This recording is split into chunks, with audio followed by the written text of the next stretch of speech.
Faith, spiritual values, moral issues, government, economy, education, work, responsibility. What we think about these depends on our worldview. Now, VCY America presents Worldview Weekend Radio with Brannon House. Welcome. Glad you are with us. So we are approaching Thanksgiving Day here in America. What is that really all about? What is that history really all about? And how does it fit with what's going on in America today? We'll talk to historian Bill Federer about that. I was talking to someone today that about all the illegals. I said, what are all these illegals going to do on Thursday? Because a lot of them don't have a clue what Thanksgiving Day is. I actually, through an interpreter, asked some that I ran into in the Mid-South about some of our holidays. They did not know what the 4th of July was this summer. Do you realize the 4th of July is coming up? What's the 4th of July? They didn't have a clue what the 4th of July is. I asked them about some other holidays. They don't have a clue what the holidays are about. Now, I don't mention that to be unkind or discriminatory in any way. What I'm saying is that as America gets filled up with people that don't know our history, many of them want to know our history, but they do want to bring in their history and their holidays and celebrations and festivals. And no one's saying they should deny their history, their heritage, their culture. They can celebrate those as well as assimilate and celebrate ours. Hey, guess what? You get more holidays. Maybe we'll join you on some of your holidays because we can maybe all get the day off too. But they can join our holidays. And they can come to understand the historic significance of some of our holidays. But this summer, through a translator, talking to some folks that are not from here, that are not citizens, they didn't have a clue what the 4th of July was. They don't know what Thanksgiving is. And they didn't really show any interest in learning. So the point is this: what will happen to the history and heritage of America as we lose our culture, our celebrations, our historical holidays? We'll deal with that right now with Bill Federer. Bill, welcome to the broadcast. Thank you for joining us. With you. Bill, I was talking last night with Matt Staver on the broadcast, and he was talking about a town, Wauwatosa, Wisconsin, that was trying to put out a policy of no red and green, no celebration of Christmas. I think they didn't even want snowmen, snow person. And some of the folks in the town were like, And I think they reached out to Matt and the Liberty Council and sent them a letter, and that got shut down real fast, which again is a perfect example of people standing up and pushing back. Stand up, folks, and peacefully pushing back, legally pushing back. But think about that for a minute. As more and more people come to our country, Christmas is offensive. Thanksgiving is offensive. We have to be multicultural. What do you make of my comments that as America gets filled up with more and more people who are not from here and who don't want to assimilate, they don't want to learn about the history and heritage of our holidays. Many of them have deep spiritual and theological underpinnings. What does that mean for a nation once you find out that the half the country doesn't care about Thanksgiving? What does that mean for a nation like America? Well, it is interesting that the conquered nation always assumes and adopts the language and culture of the conqueror. So when the Romans conquered, they would supplant whatever was there before, and they brought in their Latin. When the Turks conquered, they wiped out whatever was there before, and they brought in their Turkish culture and Turkish language. When the Arabs would conquer, the Muslims, they would destroy artwork and churches and museums and graves, everything that was pre-Islamic, they would destroy, the pyramids, the libraries. And when the French became a world power, guess what? Even the term lingua franca, which means an international language for trade. And then the British did the same thing. And now we're experiencing that done on us. And so as all these cultures are coming in, and we have different governments saying, we'll celebrate all these other things, but no longer the heritage of the people that were the previous inhabitants, or the inhabitants that founded the country, everything except them. And so we're being conquered. Now, there is a tactic that got the name Deconstruction to sort of this, and it was used a lot during the Cold War and by the Soviets, and that's where it takes this conquering and breaks it into a three-step process. The first is you say negative things about the previous founders, the previous culture, the previous heritage. You say negative things about it, and this causes the people to want to back away from it. So you go into a classroom and you tell the kids that the founders took land from Indians, sold people into slavery, they were chauvinists, and by the time you're done, these kids want to distance themselves from the founders. And now, since they've distanced themselves from the founders, they're in a neutral position. They're open-minded. They're like an undifferentiated stem cell, all right? And then you can apply hormones and you can turn them into another cell. You can reprogram them. You can indoctrinate them with whatever future you want planned for them. So it's a drive neutral reverse. We see this in history, several instances. One was 3rd century BC in China, the Warring States period. Half a dozen kingdoms, one wins, led by Qin Shi Huangdi. And he started doing things differently than they had been done before, and he got criticized for it, and he got tired of being criticized for it. So he decided to destroy all records of how things were done before. And he burnt tens of thousands of bamboo annal books of all the thousands of years of Chinese heritage. We don't know what was burnt up because it was burnt up. There were some records that were buried in the tomb of a previous emperor. And when his tomb was uncovered, they found these books of the classics of Chinese history, but we'll never know what was burnt up. But it was this idea that the new way wants to destroy all records of the old. French Revolution did this. They dug up the bones of Saint Genevieve, who lived like 1,300 years earlier, and they trashed her bones. They destroyed the statue of good King Henry IV, who tried to patch up Protestants and Catholics. And why? Because they want to do something new. Their secular government, their new world order. We see this in Pol Pot in Cambodia. He made 1975 the new year zero, said anything prior to that was irrelevant. And he killed everyone in his country that wore glasses. He said if you wore glasses, you could read. If you read, you knew the history. And he wants to separate from the history because he wants to do something new, like the Khmer Rouge, the red communists. So this is the tactic that's been used in our classrooms for the last generation. You say negative things about the founders, so the kids emotionally detach from them, and the kids are in neutral or they don't remember where they came from. And then you give them your pitch for LGBT or trans or socialism or the Sharia agenda, anything but the founders. So that's the overall picture of what's happening. But the Pilgrims, if we get a chance to get into that, they were unique and worth remembering if you like being in charge of your own life. If you like being in charge of your own life. All right. I definitely want to get to that. But let's talk about a little bit about what you just said in relation to what the globalists are doing. So can we surmise then that there is the deliberate deconstructing of America's religion, history, culture, language, laws, religious beliefs? So this is a way for them to deconstruct America by flooding us with the illegals who, some of them are offended by our religion because we're infidels, Sharia, Islamic law.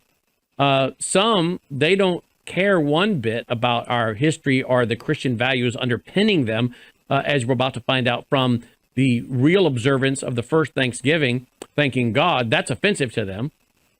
So do you believe this is, particularly when you realize the United Nations is helping to push this? We have guys down on the border like Todd Bensman and others showing us that these illegals are getting debit cards loaded on money onto them. And these are UN programs. And there's all the signs down there that the UN is helping, along with our U.S. government.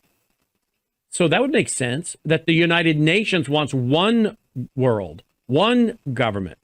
We go back to so many experts that have warned, some of them being progressives that wanted to do this. They talked about how to destroy a country. You take away their history, and you take away their parental authority, and you take away their religious liberty. Do you believe that our being flooded by illegals is to accomplish the goals and objectives of erasing our history, as you were saying? Right. It's been explained to me that the globalists have divided the world into 10 regions. Yes. And North America and Canada, Mexico, Central America, that's all one region. And so in their mind, they want to get rid of the boundaries. But when you look at history, it's sort of like weather patterns, where you have high pressure rushing toward where there's low pressure, right? And the colder air rushes to where there's hotter air. And you see this movement. That's sort of the way population moves. And so the Roman Empire, it became the biggest empire in the world. And then you began to have a situation where people were coming across the border. The background was that China began to build the Great Wall of China. And the Huns could no longer attack into China like they used to, so they turned west and attacked a tribe who was displaced and attacked a tribe who was displaced and attacked a tribe. Sort of this domino effect across Central Asia. And these people groups began to spill across the border. The Visigoths, the Ostrogoths, the Anglos, the Saxons, the Jutes, the Lombards, the Berbers, all these. And at first they came slow, and they would assimilate and learn the Latin language, the Latin culture, and they would rise to prominence. Some of them became generals, and then they began to come faster. When the weather pattern was changing, they would come across faster, and they would. Oh, there was one famous incident where the Rhine River froze, and a group of Visigoths crossed over the ice and went to the other side. Now, they would usually cross over and raid and then quickly go back. But this way, the time they crossed over and raided and they stayed. And the river thawed and nobody came to drive them out. And the next one, right? Because the Romans did not want to arm their populace. They only wanted to keep the military armed who were under the control of the emperor. Because if they armed everybody, then everybody could possibly rebel against the emperor. So they had a smaller military, and it was being stretched to put all these fires out on all these border areas. And so these Visigoths didn't have anybody chasing them out, and so they stayed. And when word got out that they stayed, guess what? More came and more came and more came. And then they began to become violent. And then they began to invade. And then finally Attila the Hun came over, and he's wiping out cities across Europe. And you got Christians writing that he was the Antichrist. Hold right there. The music's going to drown you out. So hold right there. I don't want anyone to miss a word of historian and author Bill Federer, which his website, if my memory serves me right, is AmericanMinute.com, right? Yes. AmericanMinute.com. You can find his books, his daily commentary. I think VCY America carries his commentary as well. Of course, we're on the VCY America network, 64 blowtorch stations and many, many major American cities. Stay tuned for Crosstalk, top of the hour. If you say, I've never heard of this, I'm listening on other outlets on TV, well, then you should visit vcyamerica.org, find out about all of their broadcast ministries, vcyamerica.org. We'll be right back. Glad you're with us, Worldview Radio, our website, Worldview. I jumped the gun. I saw myself on television, started talking, waiting for the music to come in. VCY, sorry. WVWTV.com is our website. Also, worldviewtube.com, worldviewtube.com. December 2nd and 3rd is going to be a 2-day celebration, celebrating 30 years of Worldview Weekends, which my wife and I started in February of 1993. And then in 2006, we gave birth through the Worldview Weekend to WVW Broadcast Network, which you know is Worldview Tube, Worldview Radio, this broadcast. And we're just excited about what the Lord has allowed us to do in these 30 years. And we're going to have 2 days of celebrating. On December 2nd and 3rd, it's a Saturday and a Sunday, of a lot of live programming. Some of it we will pre-tape and bring to you, like we'll have a couple brand new house-to-house programs. A couple brand new house-to-house programs with my wife, which includes her wonderful cooking and decorating, tablescapes, and all the things she's so good at. So those are going to be filmed here actually over Thanksgiving. So while you guys are having your turkey and friends and everybody, we are going to be filming on Thanksgiving. They're like, does this family ever take a break? No, not really. So that was her idea, because she's like, if I'm going to do all of this on Thanksgiving, why not just film it? Why you want shows? I'm doing this on Thanksgiving, and I'm going to make a lot of special things I've never shown the audience before, so why not film it? So I've said, great, let's do it. So Thanksgiving will be a production television day. You'll actually be able to watch on December 2nd and 3rd as we bring you a few shows. Her in her own kitchen preparing Thanksgiving meal. And of course, she's going to make some things, as I said, specifically our menu as a family will be based on things that she has not shown you before. So I'm not sure what that means. I don't know if that means I'm having sloppy joes for Thanksgiving or what. No, I can promise you that's not the case. I hate sloppy joes. So it's going to be, it'll definitely have some traditional Thanksgiving stuff in there, but she's going to be making some extra and special side dishes that she's never shown to the house-to-house audience. So we'll do that, bring some of that to you on December 2nd and 3rd.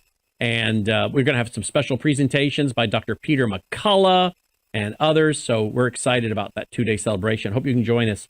Worldviewtube.com. Annie Cyrus will be in studio. Leo Holman will be in studio. And we're going to take a lot of your phone calls. We'd love to hear how this broadcast ministry has impacted you, your children, your family. What have you learned? What have you appreciated? So we'll be taking a lot of testimonials over that 2 days as well. We're having more phone lines put in. Actually, we have phone lines. We're having more phone lines put in. So we're excited about that 2-day celebration, December 2nd and 3rd at worldviewtube.com. Joining me is Bill Federer, his website, AmericanMinute.com, AmericanMinute.com. Okay, Bill, what were you saying? I didn't want the music drowning you out. What were you saying before the break there, please?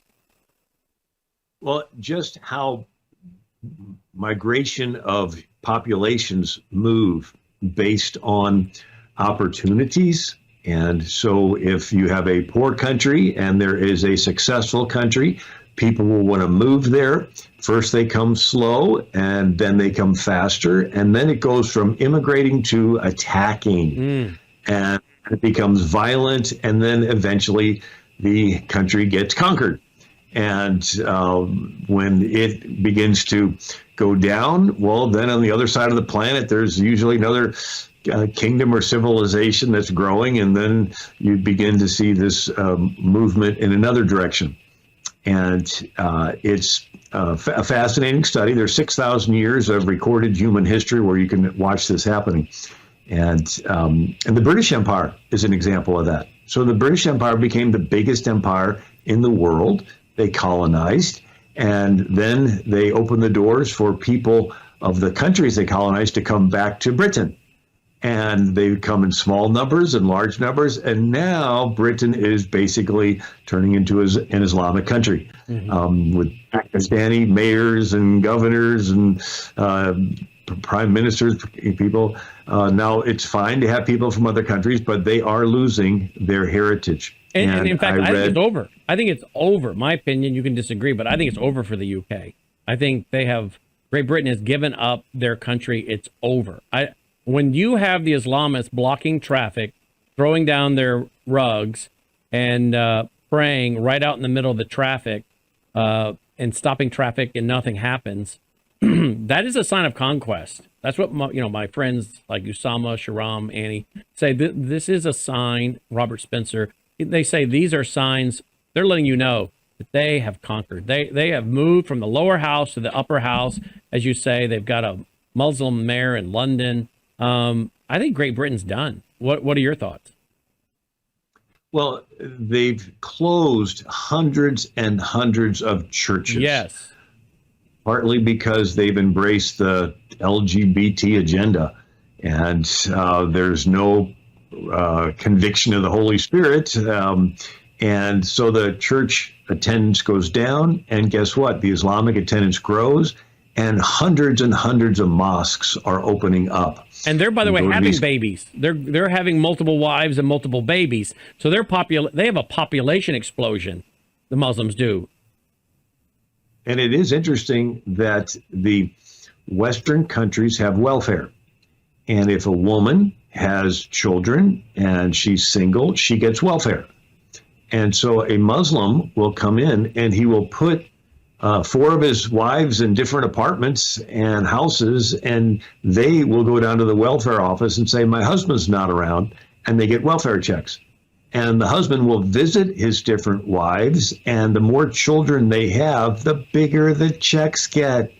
And he is living like a king at state expense, and they are taking over the country because in many Islamic cultures, it's a social stigma for a woman to have less than 5 children. And yet the Europeans have bought into the whole climate change stuff, and they're having fewer and fewer children. They're waiting longer to have them. And so just on pure demographics, the country is changing. Same with France, same with Germany, same with Italy, same with Spain. And so we see this happening. Now, I like to zoom out because of the Thanksgiving holiday. Yeah, before and you highlight. do that, before you do that, I'm going to take you there. Before you do that, I want to mention something and have you respond to it from a historical perspective.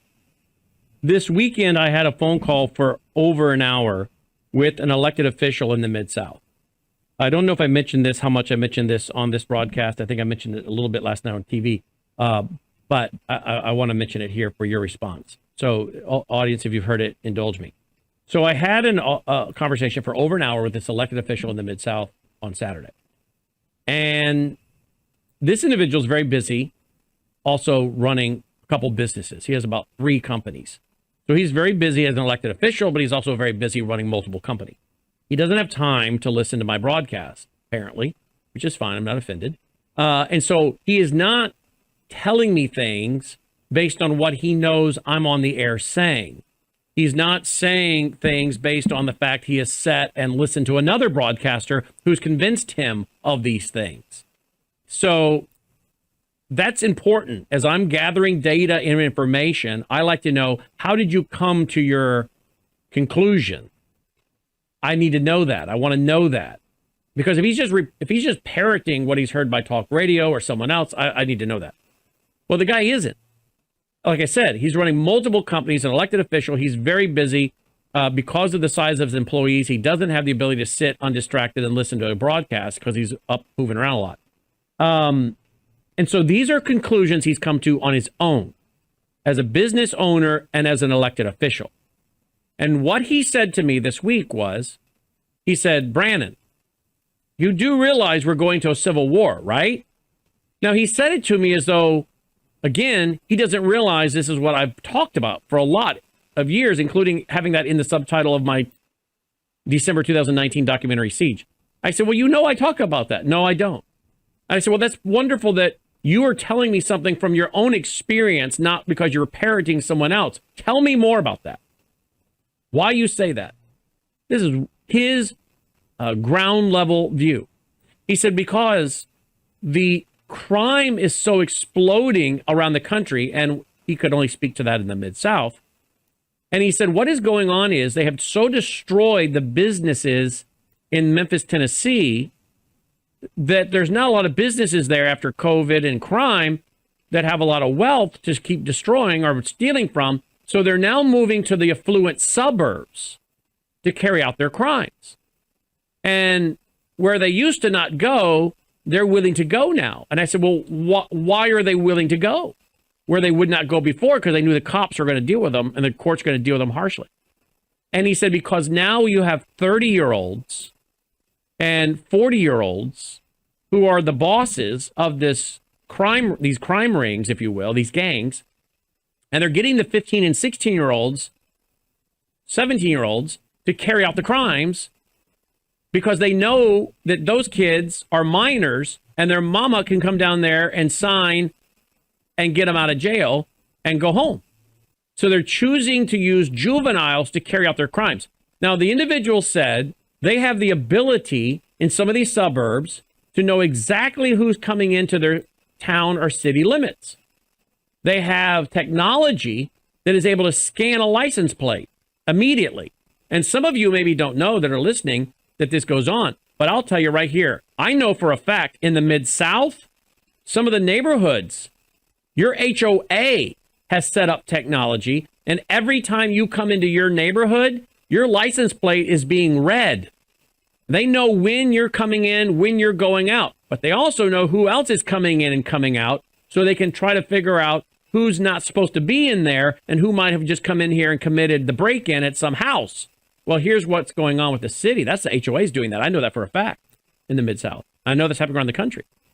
Well, these cities know who's coming in and out. These towns, these middle to upper class suburbs know who's coming in and out.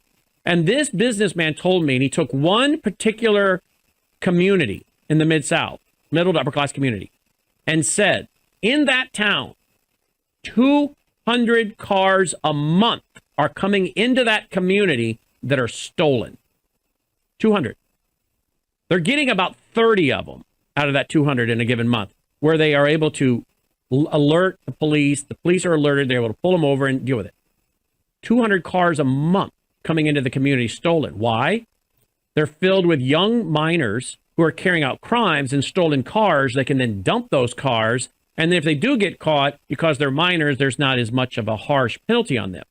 And his whole premise, Bill, was that the crime and the level of crime and the violence is getting to a point we're going to go to some kind of civil war. Now, I don't know if he means something more than that, but that is what's happening around the country and in the Mid-South because of George Soros DAs, letting people out with no bail, not punishing people, thinking they're a victim. How does all of what I've explained to you fit into your worldview as a historian as to where you see where we're going before we get to the Thanksgiving and the Pilgrims? Bill? Weakness invites aggression. It's the law of the jungle. And where you can get away with it, that's where it's going to happen. I wrote a book on the history of Islam. And this is seen over and over again with the Islamic powers. They'll first come in slowly as religious refugees, and then they'll gather their followings and get involved politically, and then there'll be random outbreaks of violence, and the previous inhabitants of the neighborhoods will no longer feel safe, and they'll move out. Okay, hold right there. I don't want anyone to miss anything because of the music. Bill Federer is my guest. We'll be right back after this break. Don't go away.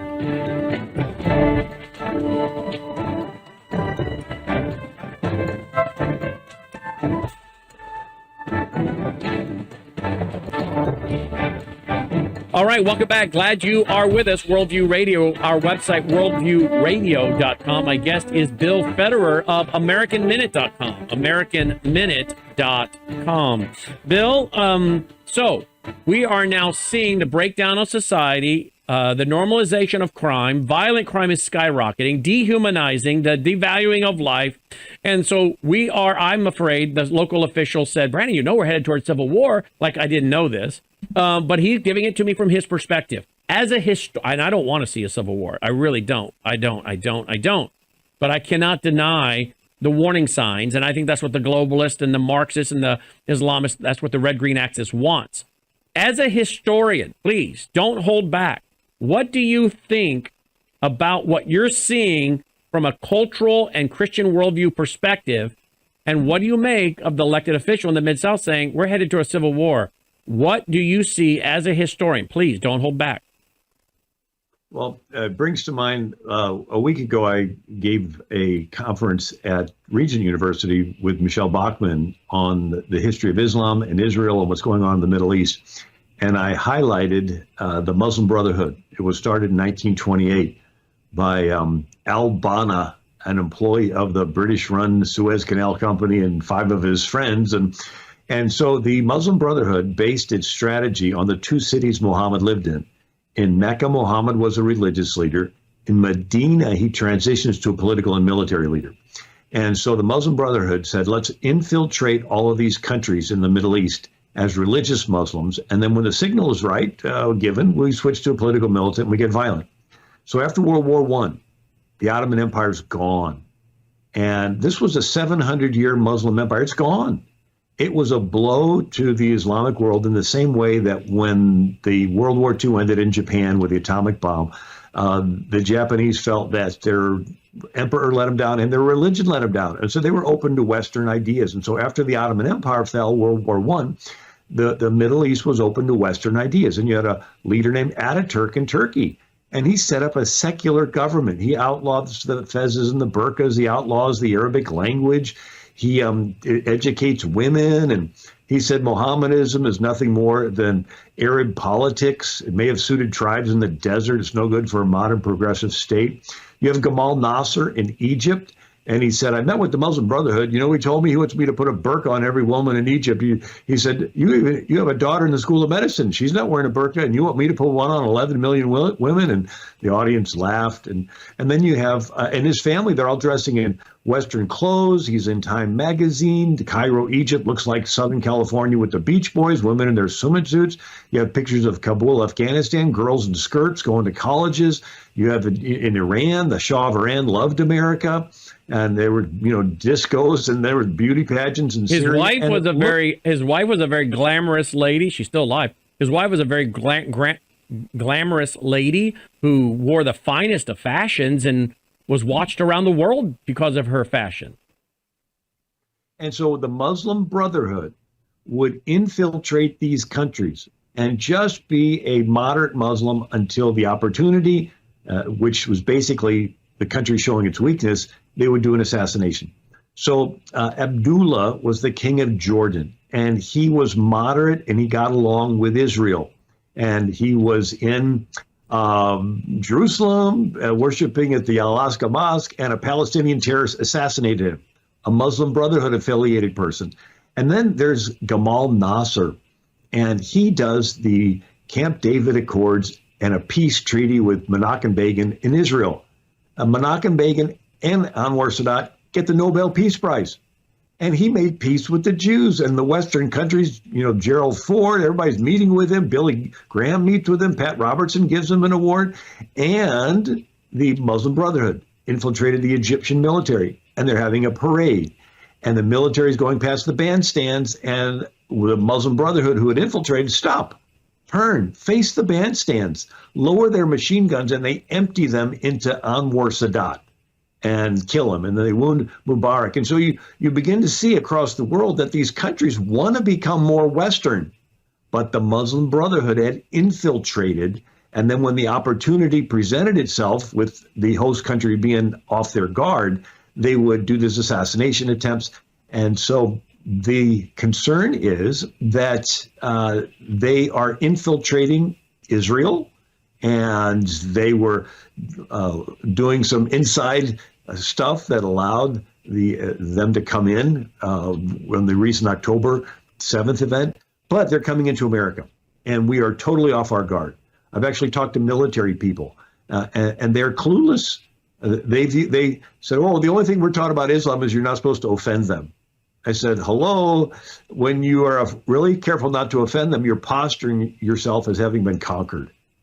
And so we have years ago, Killeen, Fort Hood, Texas. Killeen, Texas, there's a Fort Hood. And a Muslim was one of the people in the military. He comes in, he murders a bunch of people right there on the military base. And this happens in all kinds of different scenarios. But there's even a story in the Quran, in the Hadith and the Surat, where there was a neighboring tribe planning on attacking Muhammad. And he goes to his warriors and he said, who will rid me of this neighboring chieftain? And one said, I will if you permit me to lie. Muhammad said, go. So he goes to the chieftain and said, I've left Muhammad. He's a heretic. I want to help you, but they're after me. And the chieftain's like, okay, tell you what, you can spend the night in my tent. You'll have my whole army surrounding you. You'll be safe. In the middle of the night, he tiptoes over and beheads the chieftain, grabs his head, runs out of the camp, runs all the way, gives it to Muhammad, and says, Allah's face is shown upon you. And Muhammad said, no, Allah's face is shown upon you. And Muhammad gives him his staff and said, you can lean on this in the day of judgment, because on that day, many people won't have anything to lean upon. But Muhammad approved of lying to come in and infiltrate your enemy's camp. And then when they're unsuspecting, you do the terrorist attack. And then there was a Muslim leader in the 1300s there in the area of Turkey. And he had the Hashashins, and they would get these young men high on hashish, take them to a harem, and they would have a good time. They passed out. They would take them back to where they were taken from, and they would wake up, and they would say, "You just went to paradise. And if you die assassinating this Mongol leader, you'll go back there." And so these guys high on hashish, that's where we get the word Hashashin, assassin, comes from that. They would sneak into the Mongolian camp, murder the Mongolian leader, and then stand there waiting to be killed because they wanted to go back to that party. And so this idea of infiltrating and then doing this attack is something that we in the West are totally unaware of. We're so busy, watching whatever we watch on TV, all these distractions, that it's been happening under our noses. So anyway, that's one of the insights. So with that being said, are you telling me you think a civil war is in the making? I think lots and lots of people coming across the southern border are, they have a term for them, OTM, other than Mexican. And they're Pakistanis, they're Sudanese, they're Somalians. Most of the Muslim immigrants into Minnesota are Somali. The Voice of the Martyrs says that if someone becomes a Christian in Somalia, they're lucky if they will live out the rest of the day, because anybody and everybody will want to kill them. And these are the people we're letting in. And then there's Chinese, and these are not poor Chinese. These are Chinese with money coming across the southern border.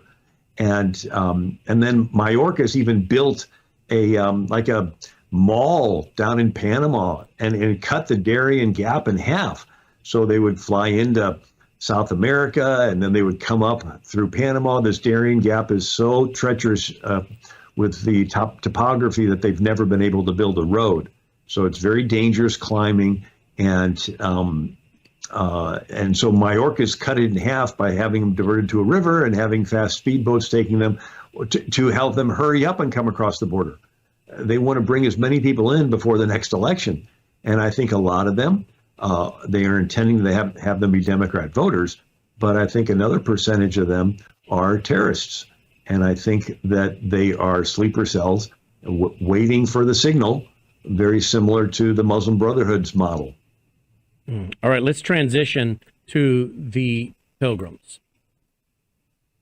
How does all this, how do we look at as I started out, how do we look at the observance of Thanksgiving in 2023 and what it meant, what it stood for in light of everything we've been discussing, Bill Federer? Yeah, so the most common form of government in world history is gangs. And as you mentioned, if we wake up tomorrow and there's no police, what would happen? Well, everything would be fine, and people would start robbing stores and realize they could get away with it. When that word got out, the stores would be empty. And then when the stores are empty, what would happen next? Well, they'd start going house to house. And so we would have to organize our neighborhood, and we'd find somebody that knew how to organize and defend, and we'd say, you be our captain. And then the most ruthless guy who's experienced at breaking in and getting the most loot, he'll be the bad captain, the bad gang leader. And so now you're back to gangs, good gangs and bad gangs, and they will demand loyalty. And you give it enough time, and a gang leader with enough weapons is called a king. And so the norm for world history is kings. They go by different names: Pharaoh, Caesars, Kaisers, Sultans, Czars. And as the centuries go on, the kingdoms get bigger, because with military advancements, the kings can kill more people. So instead of Cain killing Abel with a rock, they can kill with a bronze weapon or an iron weapon or a phalanx spear or a scimitar sword or an English longbow or a Mongolian composite bow or a Muslim scimitar sword or Chinese gunpowder or drones or directed energy weapons from satellites. I mean, the weapon improves, but it's the same fallen nature of Cain killing Abel. And then with technological advancements, the kings can track more people. People forget Augustus Caesar, 2 BC, wanted to have a worldwide tracking system. It was called a census, a tax enrollment. And if he could have had 5G and cell phones and facial recognition software, he'd have been tempted to use that. And these kingdoms keep getting bigger until the King of England was the biggest. The sun never set on the British Empire. India, Australia, New Zealand, Hong Kong, British Guyana, Canada, Barbados, Bermuda, Jamaica, and America. The King of England was a one world government guy with him at the top. And America's founders decided they didn't like that. They broke away and flipped it and made the people the king. Where did the founders get their ideas? Well, from the New England. Where did they get their ideas? The New England pastors, who had a covenant form of church government that they made into a covenant form of community government. And they got their ideas from the Pilgrims. And I tell the story that the Pilgrims were going to land in Virginia, but they get blown off course. They land in Massachusetts. They try sailing south, but they're almost sunk in a storm. And so the Captain Jones of the Mayflower goes back to Plymouth Rock and says everyone off the boat. And they say, we have a question. Who's going to be in charge? The whole world's ruled by kings, Muslim sultans, Russian czars, Indian maharajas, Japanese emperors, Chinese emperors, African chieftains, kings of Spain, France, and Austria. The whole world's kings. And you're telling us to get off the boat, and there's no king-appointed person in our little group. 102 of us, and nobody's appointed by the king. What do? They take their covenant form of church government, and they make it their civil government. It's called the Mayflower Compact. We, in the presence of God, covenant ourselves together into a civil body politic. It's a church group forming itself into a political group. And it is world-changing. It's a polarity change in the flow of power. Instead of top-down, ruled by kings, it's bottom-up, ruled by we. Just the 102 of us, nobody else. It's just us. And we're going to covenant together. We're going to pass laws, and we're going to agree to submit to them. And they got their idea from the Reformation with different leaders like John Calvin, and they got their idea from ancient Israel. But what part of ancient Israel? That first 400 years out of Egypt before they got a king, before King Saul. It's called the Hebrew Republic, around 1400 BC to 1000 BC. Hold right there. First time. Hold right there. I don't want you broken up with the music because this is all such great history. Bill Federer is my guest. Be right back.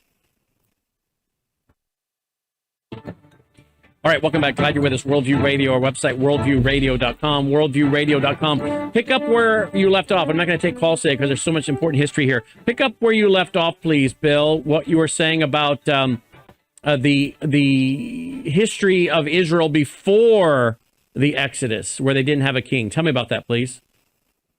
Right. So you have pharaohs, actually 2,000 years of pharaohs, and then out of it comes Israel. And for 400 years, they have no king. One of the interesting steles, S-T-E-L-E, it's an Egyptian monument with hieroglyphs on it. And an archaeologist interpreted the hieroglyphs, and it was from the 1300 BC era. And this Egyptian monument says that Egypt conquered Ashkelon, and it has a little symbol for a king, and it conquered, Canaan, a little symbol for a king, and a couple other places, and then it has and Egypt conquered into Israel, and it has a symbol for people, not king, people. It's like something weird's going on in Israel. There's no king, right? For 400 years, Israel had no king. It was a system where every person was taught the law, and they were personally accountable to God to follow the law, and they were in a covenant with each other and with God. So you get blessings from God, and you voluntarily share them with your neighbor because you're doing it as unto God. You get rights from God, and you're fair to your neighbor because you're accountable to God, who is not a respecter of persons. Israel was the first nation with private land ownership. Wherever there's a king, you never really own the land. It's always conditional, you staying on the nice side of the king. You cross the king, he'll take away the land and kill you. But in Israel, the land was permanently titled to each family. And if you don't own land, you can accumulate stuff. The Bible called that being blessed. You can give away some of your stuff. The Bible called that charity. Israel was the first nation that could read. I thought this was fascinating. Egypt had 3,000 hieroglyphs. Only 1% of Egypt could read. There's the pharaohs and their scribes and the upper class. And Samaria had 1,500 cuneiform characters, only for kings and scribes. China, at the time, around 2600 BC, the Yellow Emperor, had 10,000 Chinese characters, only for court records, for the emperor. When Moses comes down the mountain, he has the law in a 22-character alphabet. First letter is Aleph, second letter Beth. Sound familiar? It's so easy to learn. Kids could learn to read. Israel was the first literate population in world history. So not only were they taught the law, they could read it for themselves. And so this Hebrew Republic worked for 400 years until the priests stopped teaching it. They stopped teaching the law. You think they did? Yeah, here's Eli, the high priest. His own sons are sleeping with women in the very tent where the Ark of the Covenant is. And then another Levite with a silver graven image in the house of a guy named Micah. And the tribe of Dan comes along and steals the graven image and tells this Levite, come along with us. You can be a priest to our whole tribe. And you're reading the story in the book of Judges, scratching your head, saying, what's this Levite doing with a graven image? Isn't it one of the commandments? You're not supposed to have them. And then there's the terrible story of a Levite with a concubine. The law said the Levite is to marry a virgin of his own tribe. Here he is with a woman he's not even married to. He's not following the law. And they're traveling, and their house is surrounded by sodomites. Something about that behavior that appears at the very last stages of a people ruling themselves is casting off of self-restraint. And they bang on the door, rape the poor girl to death. And by the time you're grossed out, you read this line, every man did that which was right in their own eyes.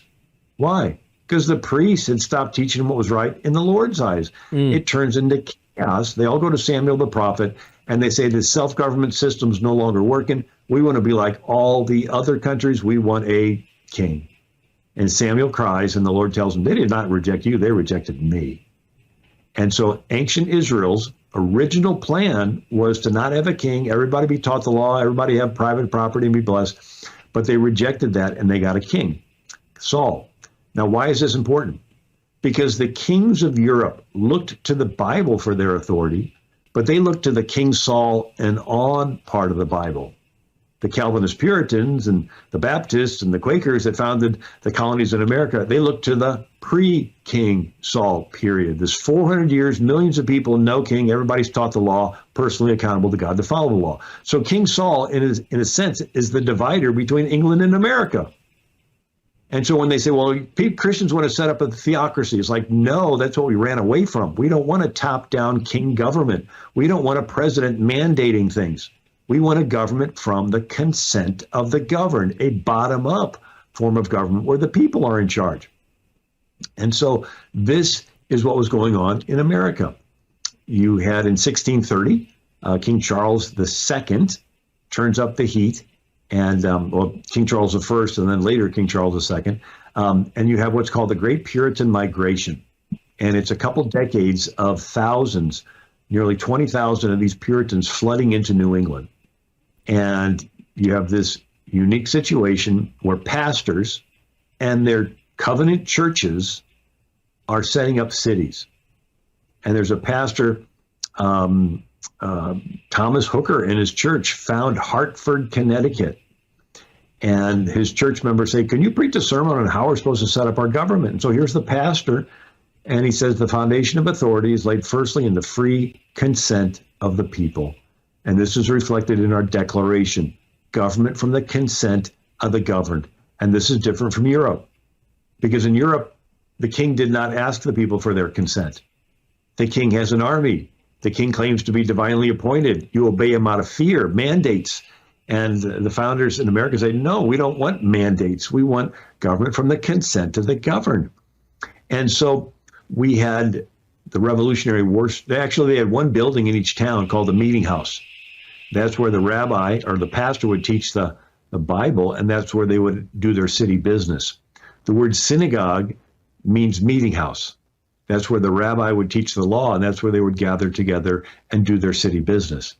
I mean, why build a separate building just to talk about a different topic? And so when the Revolutionary War starts, the British send over a military governor, Thomas Gage, and he outlaws meeting houses. Democracy is too prevalent in America. We don't need the people meeting and giving their consent to stuff. You just obey government mandates. And we're like, no, we have a century under our belt of nothing happening unless we give our consent to it. And he's like, no, you're a robot. You're a zombie. You just obey government mandates. And no, nothing happens unless we give our consent to it. No, you obey government executive orders. You obey mandates. And we're like, no, nothing happens unless we give our consent to it. It turns into the Revolutionary War, and we win. We set up a government where it's bottom up, we the people. Amen. Bill Federer, AmericanMinute.com. AmericanMinute.com. Take care. You appreciate all the free programs.